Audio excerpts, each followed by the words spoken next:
And now the most recent report, Clint, he met with the Texans. Does this make you feel any different? Does this make you take this more serious? The thought that DeAndre Hopkins could be here, does it make you take it more serious? No, it doesn't make me take DeAndre Hopkins coming to the Houston Texans or ending up a Houston Texan at the end of this free agency, if you will. It doesn't put me in a spot where I take that more serious or I think it's more probable or more likely. Look, I think it's possible. I don't think it's likely. What this does for me. You don't think it's a little bit more likely? No, or are you still in the same boat as you were? Well, I'm not surprised that a team that has the wide receiver room that the Texans have, that have an organization that is actively trying to appeal and mend fences with their fan base. It's a no-brainer to at least talk to the guy, in my opinion. Now, the Texans may have disagreed. It doesn't appear that they did. It appears that how casual this meeting was, how official this meeting was, but it appears that they at least flipped the stones. You used the term, Clint, do you take this more serious? Yeah. No, I was already of the belief that it could happen. I tell you what it does is it makes me take the Texans more serious. Because I'm not one to just believe the change in Nick because the hype is real right now and that they happen to be doing some good things. I'm not one to believe the hype in the Texans because they hired a candidate that was a top candidate for a head coach. I like all of those things, and I can get down with them. I can get excited about them, but I'm not going to forget where you came from.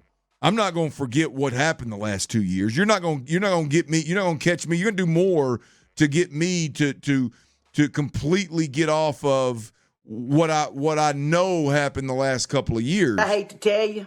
This is one of those happenings, if you will, that I can damn sure take the Texans more serious. When you've got the wide receiver room that you have, when you've got the void of talent in that particular room, and you've got a young quarterback that you want to put in position to win, and I'm not talking about win games, I'm talking about just win, play in, play out, and win particularly in the pass game. And a guy like DeAndre Hopkins comes available. I don't care about the history of DeAndre Hopkins, good or bad. I don't care about it.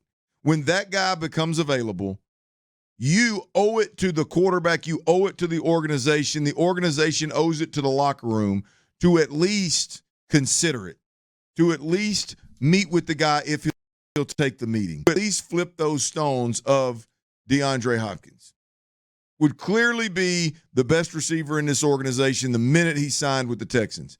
I don't care the history of anybody. Now, if there's some kind of off-the-field issue that you stray from, okay, or if there's a contract you don't want to pay him that much, cool, I get it. Within reason. Within reason, right? You should flip that stone and you should consider it. So what this does is make me take the Texans more serious and buy more into this regime of the Texans and buy more into this ain't the Texans of 2021, 2022, even 2020, if we're being honest. This is the 2023 Texans ran by DeMeco Ryans and Nick Caserio, and they are doing things differently. They're doing things in a winning fashion, and not because they told me that or because I really, really, really like DeMeco Ryans as a coach and as a dude, but because I'm watching them. Right? I'm watching them do things that make sense. This is one of them. Yeah, someone on the sex line. I just can't figure out why he wants to be here.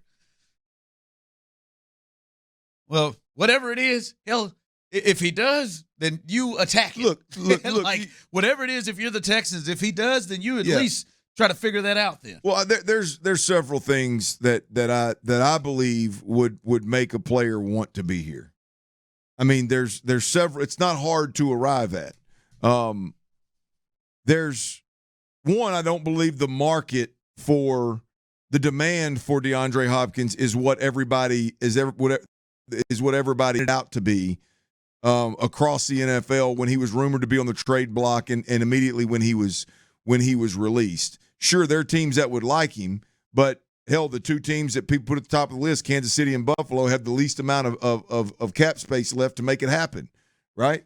Hell, the Cowboys and the Jets, reportedly, according to Diana Rossini, aren't even interested, right? So the market shrinking, if you will, the It's home. He loves Houston. His trainers are all here. I mean, there's plenty of reason you would be the go-to guy. You're in a year where you need a prove-it year. You can stay healthy and put up big numbers so that you can play another 3-4 years in this league. There's plenty of reason why it would work in Houston, and Houston would want him, and he would want to be here. Now, there's also plenty of reason why they wouldn't be.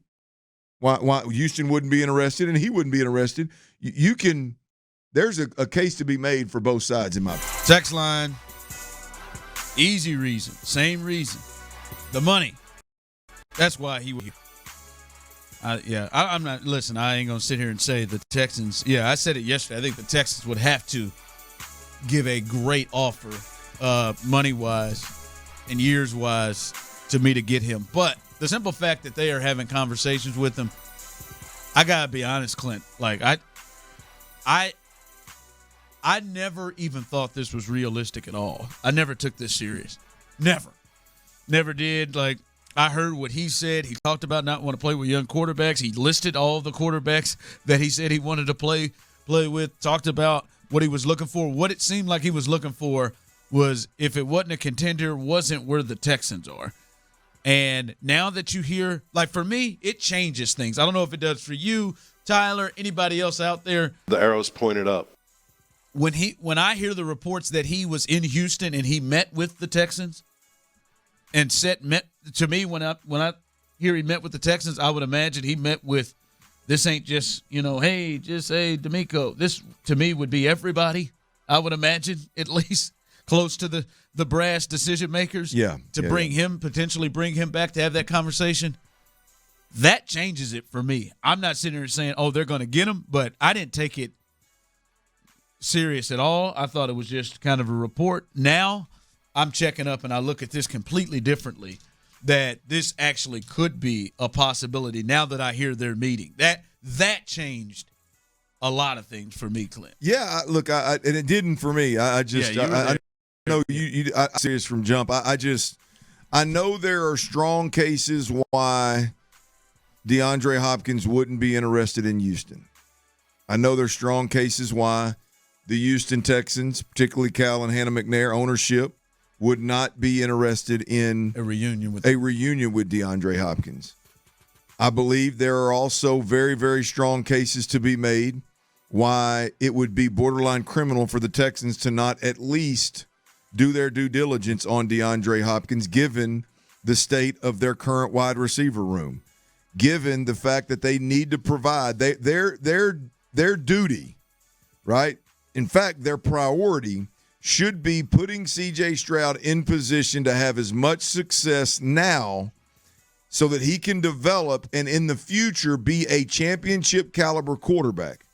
And one very quick way to put him in position to have success would be to sign a receiver that immediately upgrades the wide receiver room, immediately gives him a go-to target, and immediately gives him a man-beating wide receiver, immediately gives him a wide receiver that is a mismatch, whether he's an X-receiver and it's just back shoulders and individual NFL route tree, or you're using him as a move player and you're getting him in concepts and getting him open.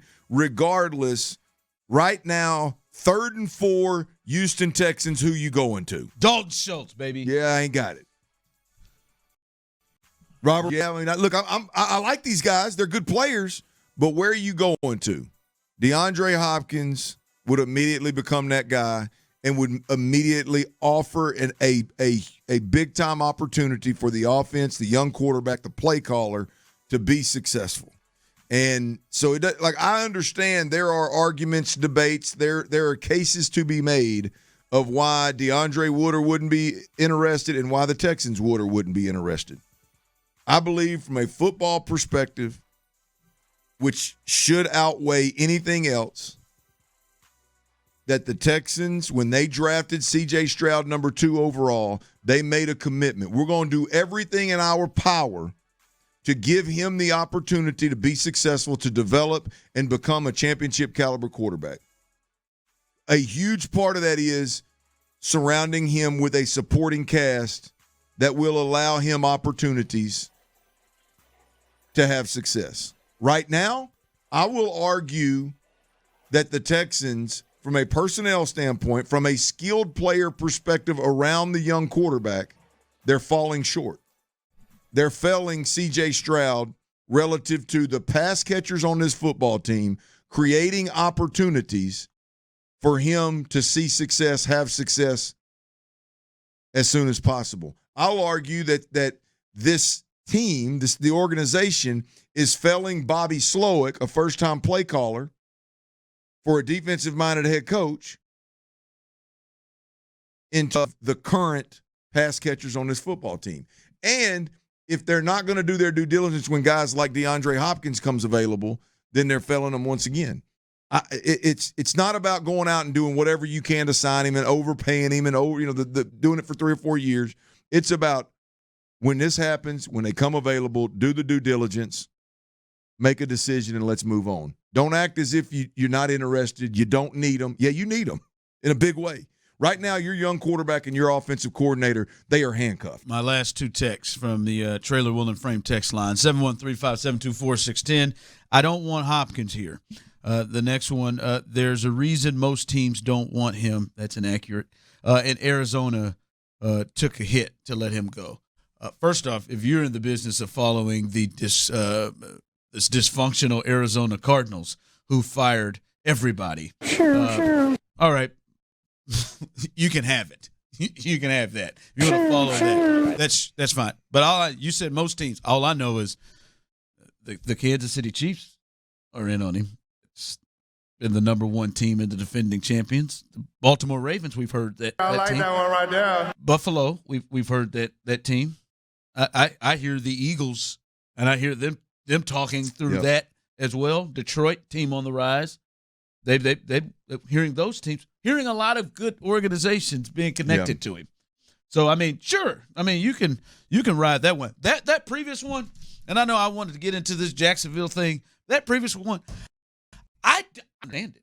If you're a Houston Texans football fan and you have watched this hot garbage, now you can go and look at that depth chart as if you're going to a refrigerator and you're hungry and you want to keep opening that fridge like it's like that food is going to magically change and appear. You keep looking at that damn depth chart and you keep seeing those same names and you're like, no, I'm out. Yeah. I don't know what Houston Texans fan, unless it means you're giving him some asinine amount of money, which they wouldn't. His age, there's not going to be a contract that you're tied up for a long time. There's nothing. It's not going to stop you from doing anything. I can't comprehend a Houston Texans fan who is just out on DeAndre Hopkins. Unless you just think he's some evil person that is just going to wreck shop on a locker room, which I have a hard time if you were here and watched him thinking you believe it. I just can't understand how a Texans fan is like, I am good on adding him. Okay, I don't get it. Yeah, and on the Arizona front, I think it is important to note that the Arizona Cardinals parted ways with DeAndre Hopkins and saved $8 million on the cap, and that's what teams that are not trying to win, teams that are rebuilding, like it appears the Arizona Cardinals are in the process of doing. That's typically what they do: save cap space, and really. You saved the cap space, but you moved a player that gave you a better chance to win. And I don't think ultimately, again, from a front office perspective, this team is in the Arizona Cardinals is trying to win ball games. What they're trying to do is retool this thing.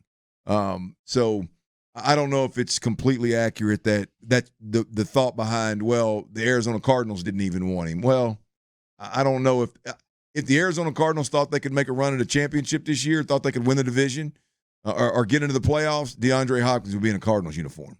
Yeah, they're hoping the Texans don't get him so they can get a higher pick. That's what they're hoping. Tony, and it seems like as I'm seeing this on the text line, this because I'm sorry, I cannot hear about on the field. The step slow, get Gus and Katie. I'm just going to walk away from that. But like because Wade was confused on this Monday of the clubhouse cancer. Listen. I'm not. I caught the tail end of DeAndre Hopkins as he was leaving. Has that been a deal of like that dude is bad in the locker room. I have never heard that from anybody who played with him or anybody that really covered him, that he was somebody that you got to look at as an issue in the clubhouse. I'm going to tell you, I never – and I covered a team a couple years longer than you, I guess, in terms of being around.